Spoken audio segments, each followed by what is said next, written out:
সিয়াম একটি ফরজ বিধান, রোজা। আপনি অসুস্থ আছেন পরে করেন, আপনি সফরে আছেন বাড়ি আসলে করবেন, সমস্যা নেই।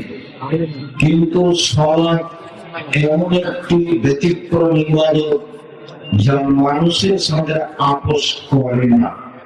পরে দিব দেন যাকাত একটা ফরজ বিধান, তবু আপোষ চলে। হজ একটা ফরজ বিধান, এই বছর করতে পারলেন না, সামনে বার করার সিদ্ধান্ত নেন, সমস্যা নেই। সিয়াম একটি ফরজ বিধান, রোজা।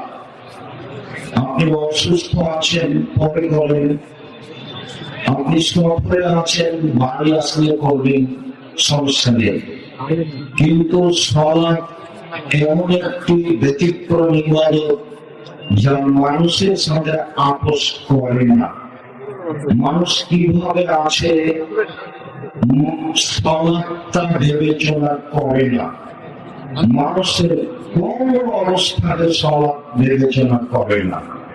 সময় হলে তাকে আদায় করতে হবে, সে আদায় করতে বাধ্য, তার নাম সালাত।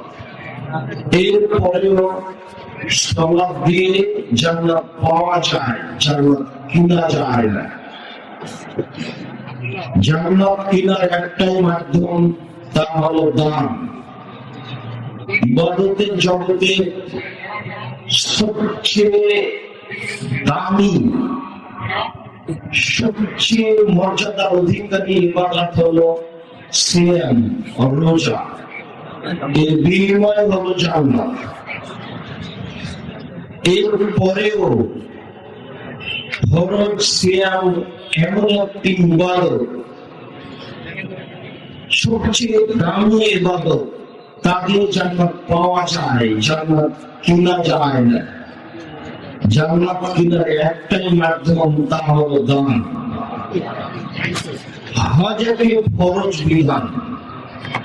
রাসূল সাল্লাল্লাহু আলাইহি ওয়াসাল্লাম বলেন, মান হাজ্জা লিল্লাহ ফালাম ইয়ারফুস ওয়ালাম ইয়াফসুক রাজা'a কায়াউমিন ওয়ালাদাতহু উম্মুহু।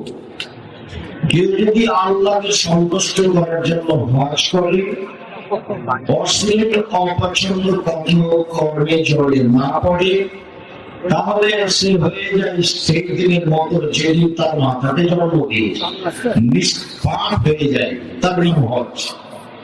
এরপরেও হজ দিয়ে জান্নাত কিনা যায় না, জান্নাত পাওয়া যায়।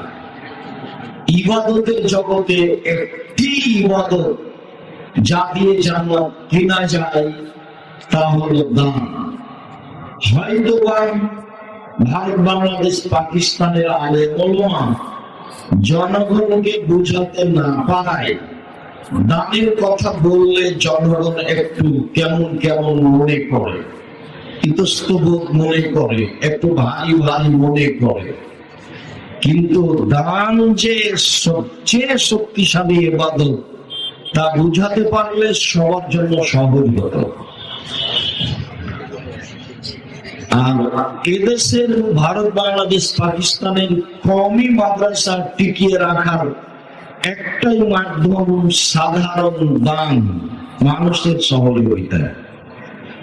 এই দেশে কওমি মাদ্রাসা সরকারি অনুদানে